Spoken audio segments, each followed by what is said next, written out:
Chapter 16.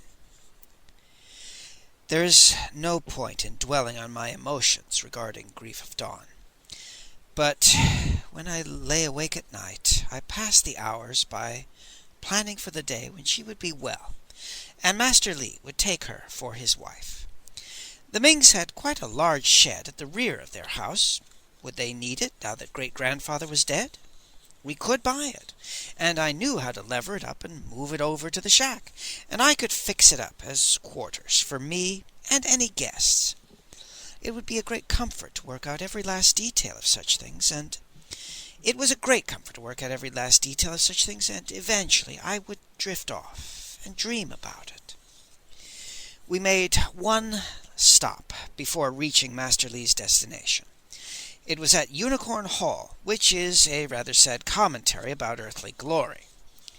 The proud dignitaries of the Han dynasty had posed for portraits that were intended to be worshipped throughout eternity. But Unicorn Hall is now in ruins. Weeds grow everywhere. Nobody has bothered to repair the roof for a century, and rain pours in. People have taken the doors and the wooden floor, and the only reason any portraits remain is that nobody can find a use for them.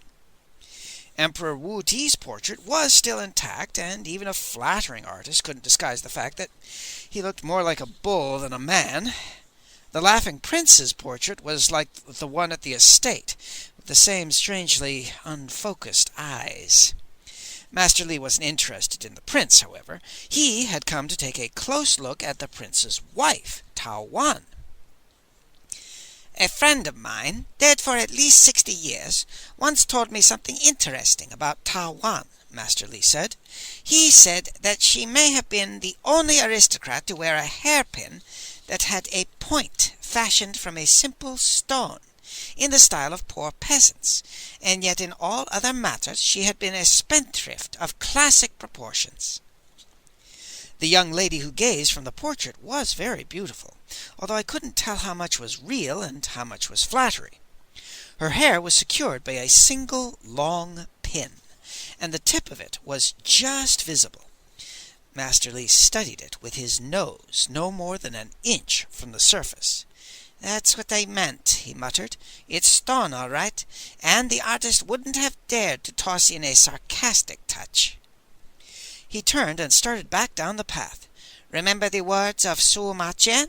The second blow of the axe broke a small sliver from the stone of the Laughing Prince, and it appears that a small sliver of stone decorated the hairpin of the Laughing Prince's wife. I'll have to remember to ask her about it." We stared at him, but he said no more about it. Where Grief of Dawn was concerned, Moonboy was all business. He didn't once slip away in search of pretty boys, and we made good time. In a few days we stopped at the crest of a hill and gazed down at the roof of a small temple. And Master Li said it was our destination. "The temple of Liu Ling," he said. "Ever hear of him?" We said we hadn't. "We were quite a group, I suppose, but Ling was miles ahead of any of us," Master Li said, smiling at ancient memories. "I can see him now in his cart, pulled by 2 deer, followed by a couple of servants. One carried enough wine to kill Liu Ling, and the other carried a spade to bury him on the spot. So much for Confucian ceremony. When I came to call, he'd greet me stark naked, and I can still hear him scream, 'The universe is my dwelling place, and my house is my only clothes. Why are you entering into my pants?' Master Li pointed to the temple. "Ling decided that men listen only to lies, so he founded the Temple of Illusion and arranged for the order to continue after his death. Moonboy, can illusion of and by itself kill a man?" Moonboy shrugged. "My teacher, Ling Tsening, once deafened a bandit by persuading him that he was hearing 2 monstrous dragons in the next room. There were no dragons. The actual sound was scarcely loud enough to frighten sparrows, but the bandit was still deaf." "Ox?" "Granny Ho once got mad at her son-in-law," I said. "She put him into some sort of trance and told him he had fallen downstairs and hurt his left leg. When he woke up, he laughed at her. And a day later his left leg turned black and blue and began to swell, and he was so lame he couldn't work for a week." "Excellent," said Master Li. "My young friends, I need to recall something. Years and years ago, on a walking trip, I saw a Bombay thorn apple, but I've long forgotten where it was. In addition, I need to take a totally fresh look at things I have seen or guessed at, but not fully understood. In short, I need to take a trip into the inner recesses of my mind. And I want to take you with me. Nothing is more dangerous than a voyage inward. If your mind and senses tell you that a spear has plunged into your heart, does it matter whether this spear is real or imaginary? I thought about it. It seems to me that either way you're dead, I said, and Moonboy nodded agreement. Keep that in mind, Master Li said grimly. The Temple of Illusion is Liu Ling's masterpiece, and a great many people who have ridden up in it, in carriages, have departed in coffins. With those cheering words, he started down the hill. The temple was small and bare, and a small courtyard led to a plain room, where a priest sat behind a desk reading a scroll. He didn't bother to look up when we entered. Master Li slid quite a lot of money across the desk. 1, he said. He added another pile. 2. He added a third pile. 3, he said. Still the priest didn't look up.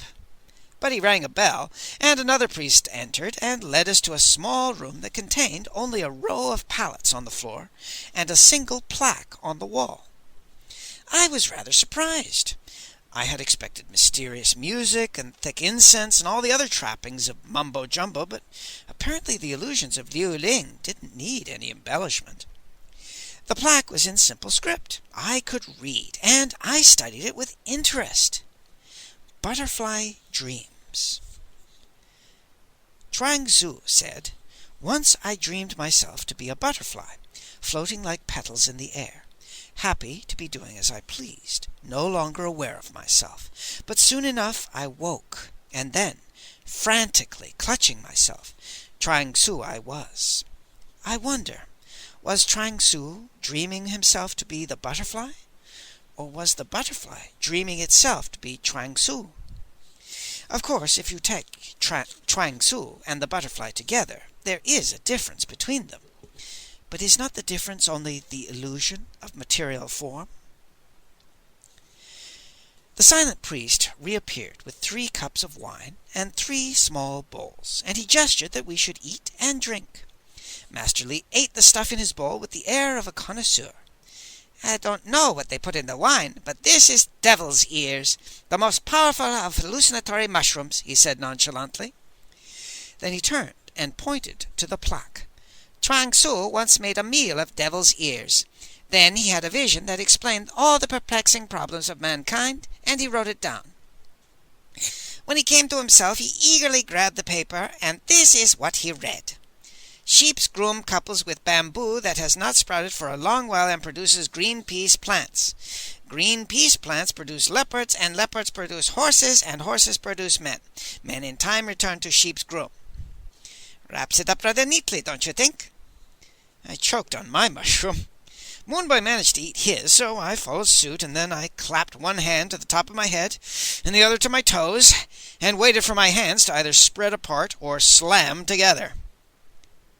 Nothing happened, and I began to breathe more easily.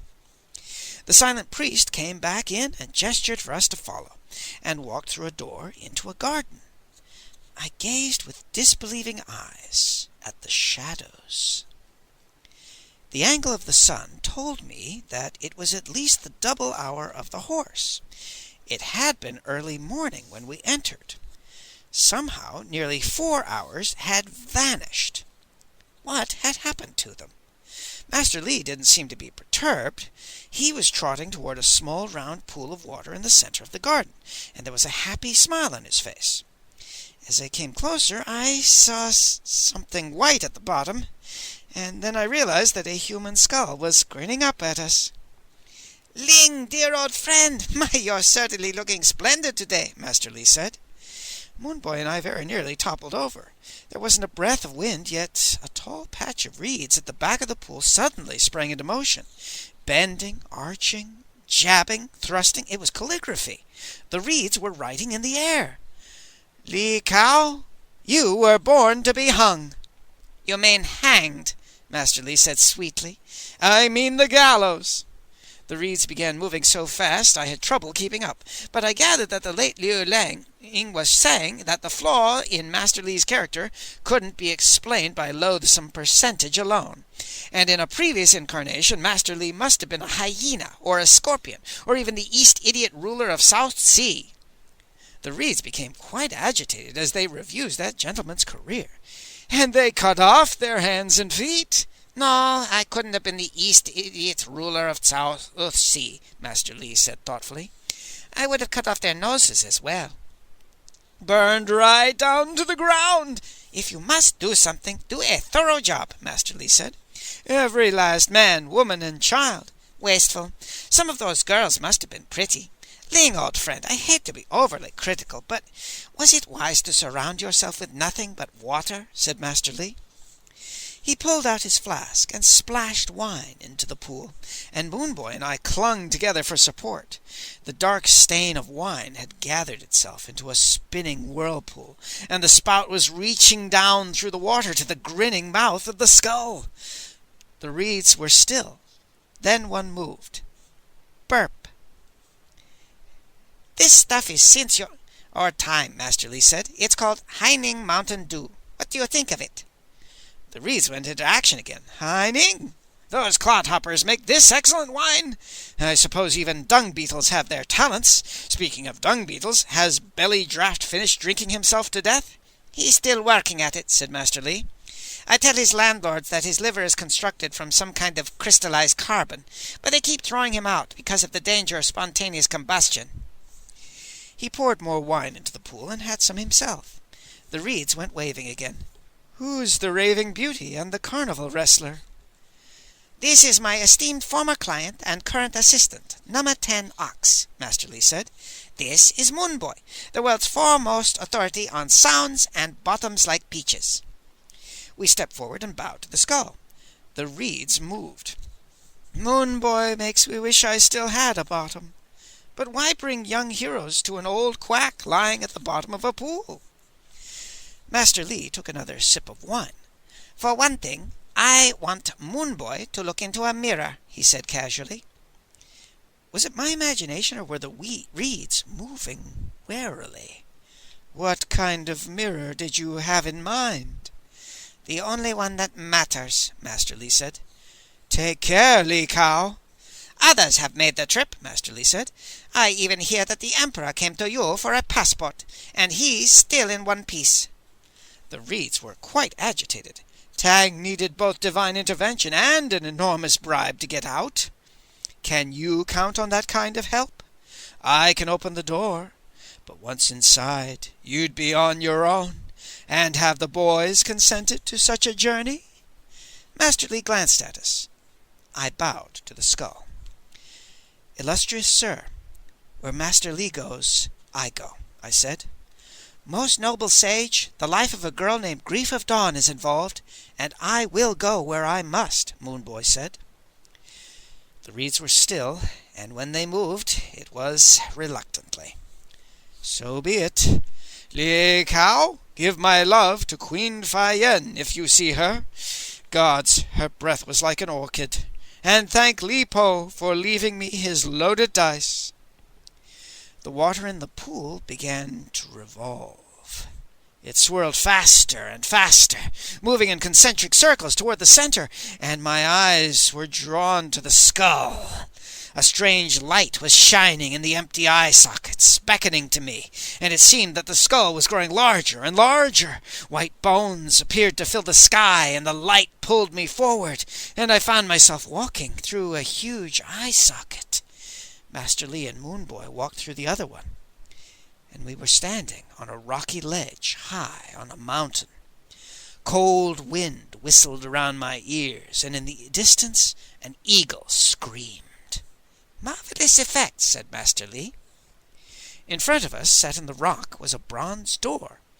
Master Li pushed it open, and we walked through to a landing and placed our feet upon the first step of a long, winding staircase that would take us down to hell.